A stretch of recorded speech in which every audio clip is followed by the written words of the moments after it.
Hello and welcome to my channel, Rhino here. Today I'm taking a look at a video from a channel called Premiere on Demand, in which they rapid fire through a bunch of arguments for God. So let's see what they have.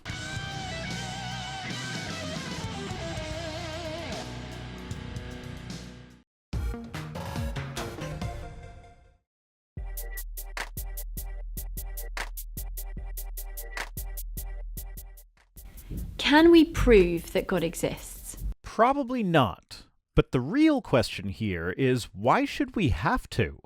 Why does an all-powerful God need mere humans to make arguments for his existence? If he wants us all to believe he exists, why could he not just, show up? What it comes down to is that an all-powerful, all-knowing God knows what it would take to convince me of his existence, and he has failed to provide whatever that might be, which can mean one of two things. One, he doesn't want me to believe in him, or two, he doesn't exist. Well, it kind of depends what we mean by proof.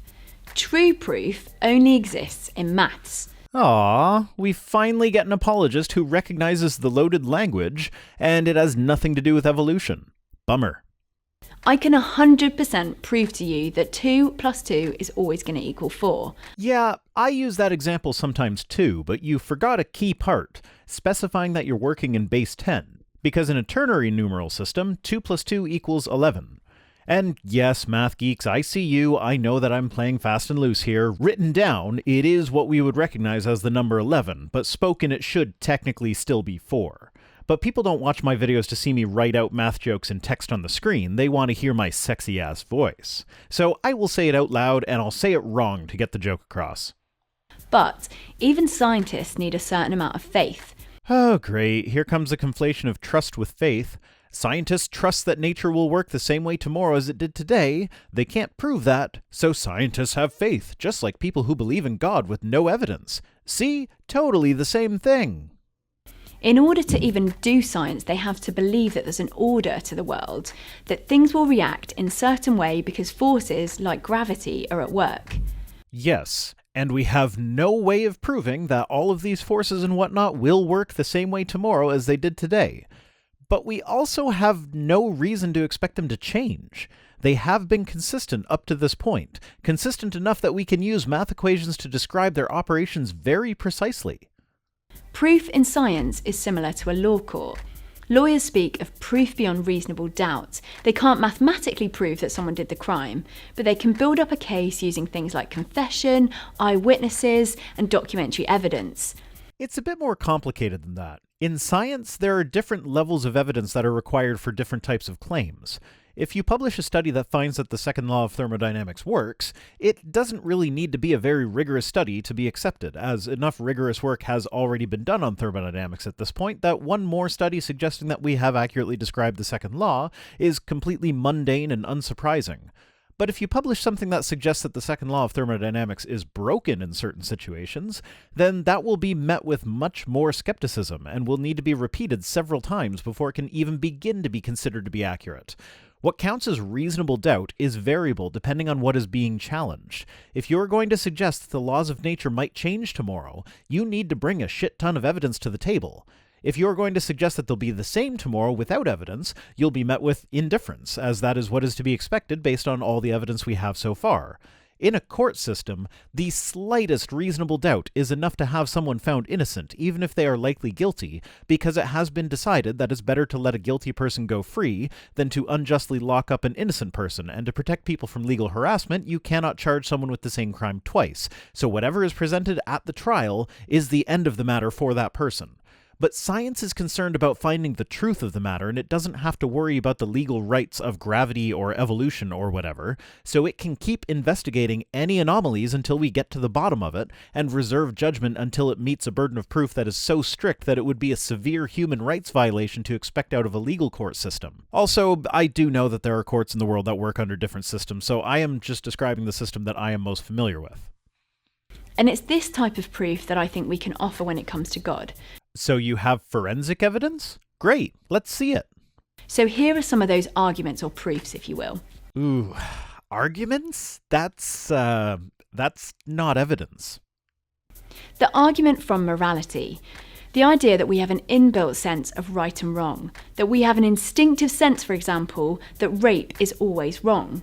If we all have an inbuilt sense that rape is always wrong, then why does rape happen? And why are there entire cultures that refuse to even admit that marital rape is possible because they treat women as property instead of as individuals? Why do different cultures have different moralities? Why do individuals within cultures have differences of opinions on moral issues?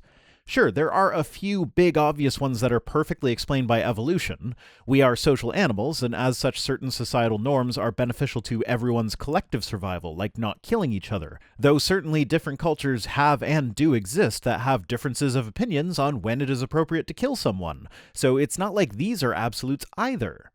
On every single moral issue, you will find people who disagree. This does not point to some universal source of morality, but rather an evolutionary system where morality developed as a survival trait, and it developed slightly differently in different isolated populations. There's a reason that we often distinguish between Western and Eastern cultures. Their development was, for thousands of years, completely isolated from each other, so they evolved in slightly different directions.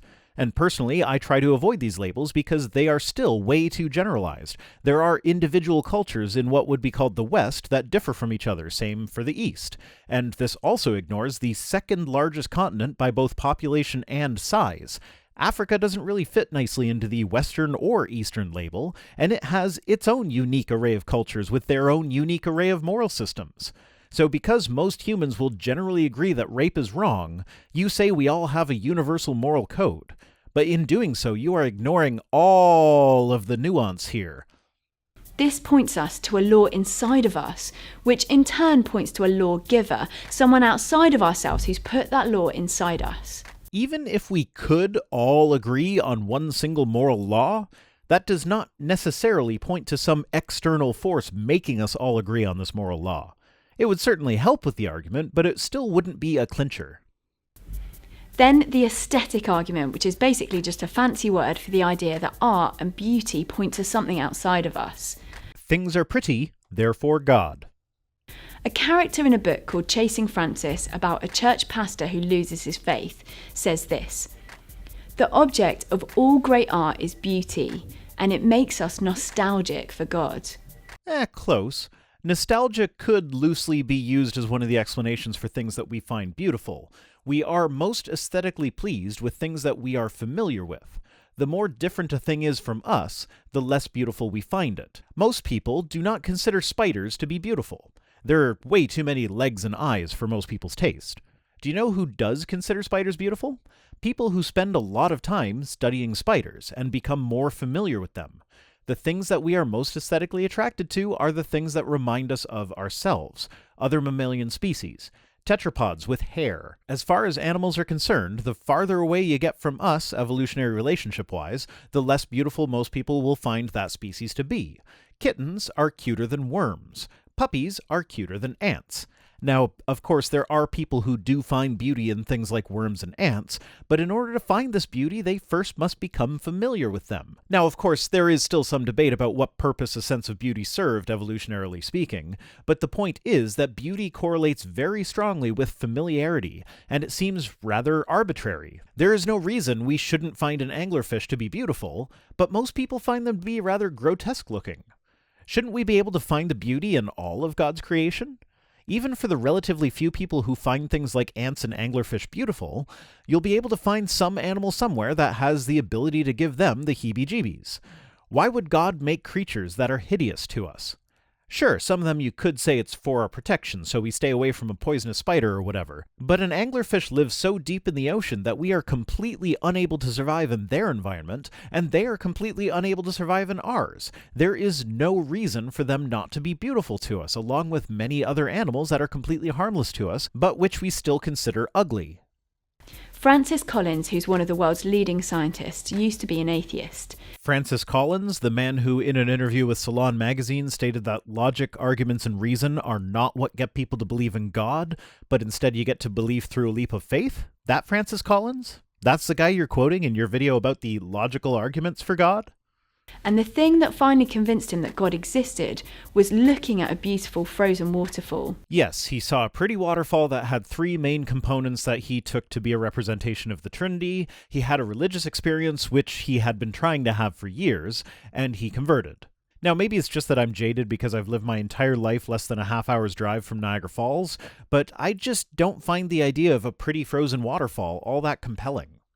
Then you've got the argument from desire, the feeling that there's more to life than this. I want there to be more, therefore there must be more. That doesn't follow at all. I want there to be an infinite supply of perfectly healthy potato chips at my house. I really, really desire that. I love potato chips. But my desire, no matter how strong, will never change the fact that I do not have an infinite supply of chips, and even if I did, they would not be even slightly healthy, much less perfectly healthy. Points to the fact that we don't belong here. Not really. I think it's more that people have a hard time imagining non-existence, so they've come up with all sorts of explanations as to what happens to a person whose existence appears, for all intents and purposes, to have ended. Everything from continuing existence as a ghost, to reincarnation, to becoming a sort of god yourself, to eternal nondescript existence in an eternal nondescript location such as Hades, to eternal paradise, and probably a bunch more that I'm forgetting. Now, maybe I'm wrong, but to me, this just looks like a coping mechanism for an uncomfortable idea. C.S. Lewis said, "If I find in myself a desire which no experience in this world can satisfy, the most probable explanation is that I was made for another world." And I would like to know how C.S. Lewis did his probability calculations there. Because in my opinion, it is far more probable that desires are the result of evolution. You want things to be as good as possible for yourself, because if you didn't, then that would be a survival disadvantage when competing with others who do. But things are never perfect for anyone. There is always something more that you can want. There is way too much going on in the world to ever be able to satisfy every desire in the century or so that we get to live. This does not mean that your desire must necessarily point to another world where you do get to fulfill it. It just points to the fact that life isn't perfect for anyone. Then we've got the argument from cosmology, another fancy word which comes from the Greek for world, cosmos, and study, logios. So it's the argument from studying the world? Now, I sometimes find etymology fascinating, but if it doesn't add anything to your point, you really don't need to go into the origin of the word. Now, etymology comes from the Greek word etymon for a sense of truth, and the suffix logia indicating the study of. The fact that the existence of the universe points to the existence of a God who created it. Again, that does not logically follow. The cosmological argument is, at its base, just a form of special pleading. The cosmological argument is essentially everything has a cause, you cannot have an infinite regress, therefore the cause must be uncaused, therefore the cause is God. Why doesn't God need a cause? Because fuck you, that's why. Even the Kalam cosmological argument, which is reformatted to eliminate the special pleading, fails. The Kalam version of the argument is that everything that begins to exist has a cause. The universe began to exist, therefore the universe has a cause.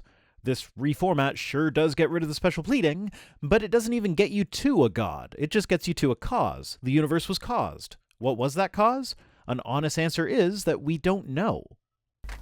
When scientists began to talk about the Big Bang theory in the early 1930s, atheists tried to get rid of that theory because it supported the Christian idea that the universe had a beginning. No, nobody tried to get rid of the theory because it supported religion. It just had to go through the same rigorous scientific process that any idea has to go through in order to gain mainstream consensus acceptance, which includes vocal opposition. And, in fact, the Catholic priest who first described the Big Bang was outspoken about the fact that the Big Bang neither affirms nor discredits his religion. And if the universe had a beginning, then something or someone must have kick-started that process. The universe had a cause. Okay, sure. If I grant that, it still doesn't get us to God. And then if God did cause it, how come God doesn't have to have a cause? Because he didn't begin to exist. Okay, well the Hartle-Hawking state that I've discussed a few times in other videos removes the beginning from the universe, because it would basically mean that the energy and matter existed before time. Since beginnings are meaningless without the concept of time, that means that the energy and matter of the universe, and by extension the universe itself, did not begin to exist. So the Kalam cosmological argument gets us nowhere. Then you've got the argument from design. Even atheist scientists talk about the universe being finely tuned. If a tiny change was made in something like the gases in the air or how close the Earth is to the Sun, then life would be impossible. Ah, you're going with the softball version of the teleological argument, because the distance of the Earth to the Sun is actually quite variable. It varies by about 5 million kilometers over the course of the year. To put that in perspective, that's about 784 times the radius of the Earth, and 7 times the radius of the Sun. That is a massive amount of variation, and the composition of the atmosphere has changed quite a bit over the time that the Earth has existed. Oftentimes, these changes are caused by life, like the Great Oxidation Event that happened about 2.3 billion years ago, which was caused by the development of photosynthesis. So these finely tuned aspects of our world are nowhere near as finely tuned as people often think. Is everything perfectly in balance because of chance? Or could it be that someone has put it all together, someone's finely tuned it? Or could it be that it's not actually in perfect balance? A variation in our distance from the Sun of 7 times the radius of the Sun doesn't sound like a perfect balance to me. Seems like it's wobbly enough that it could be accounted for by chance plus the laws of physics. After all, given how huge the universe is and how common planets orbiting stars is, there are bound to be several planets orbiting the right distance away from their star to support life. The fact that life developed on a planet that is capable of supporting life, when statistically there are many such planets, is entirely unremarkable and entirely expected, God or no. And look at how complicated humans are.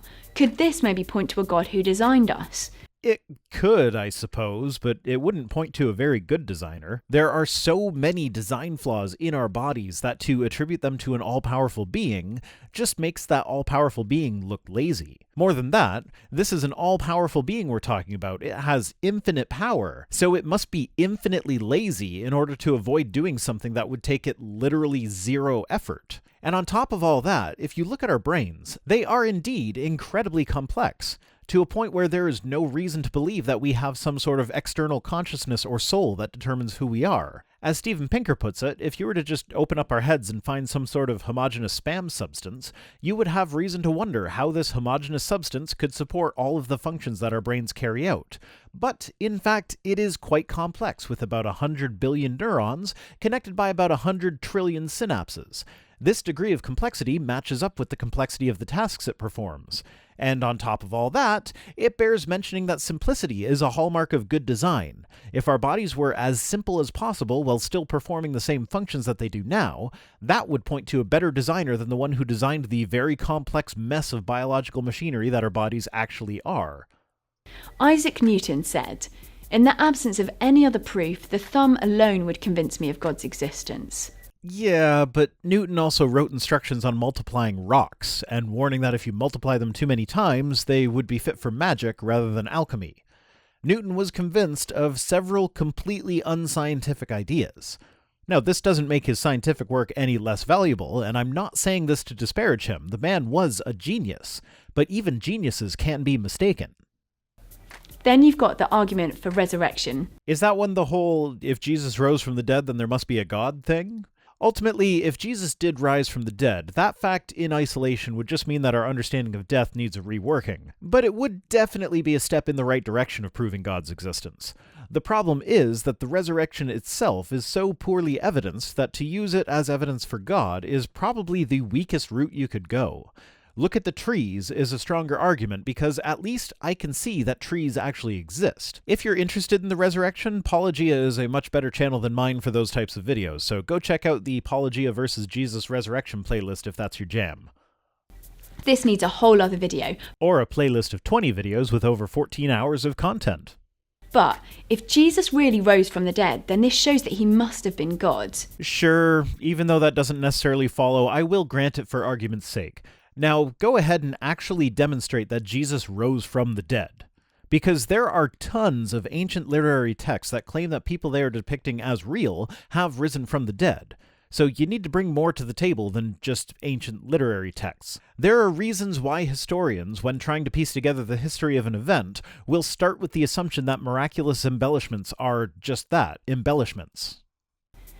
And finally, what I think is one of the most important arguments, one of the most important proofs, is the argument from personal experience. Okay, your personal experience is undoubtedly the most important argument for you, but please try and consider this from an outsider's perspective. When I look at all the various religions, I see all of them having adherents that claim to have had personal experiences with their various deities. And when I do a little bit of research into neurology, it seems that these personal experiences are perfectly explainable through natural phenomena. So we have similar experiences across multiple religions that have natural explanations that have been known about, or at least suspected, since at least the 80s. To a non-believer, this suggests that there is no higher power, and that these religious experiences are an artifact of the brain. Ask any Christian how they know that God exists, and they will have their own unique story that they can share with you. As will Muslims and Hindus. Even many Buddhists, while not believing in deities in the same sense as other religions, will have religious experiences that convince them of the truth of Buddhism. Pick a religion, and I will show you a religion whose followers have had personal experiences that convince them that theirs is the right religion. Also, it's curious that religious experiences are always 100% of the time of religions that the person is already familiar with. Usually it's the religion they already hold, but sometimes it is a competing religion, but it is always a religion that they are already aware of. What would be good personal experience-based evidence, in my opinion, would be if people started having personal experiences that converted them to a religion that already exists somewhere, but that they have never heard of. So for instance, if Europeans had first come to America in the 14 and 1500s and found at least one population of Native Americans that were already Christian, the fact that a religion has to be known before people are capable of having experiences that point to that religion, combined with the fact that there are neurological explanations for religious experiences, is evidence that these experiences are naturally explainable illusions.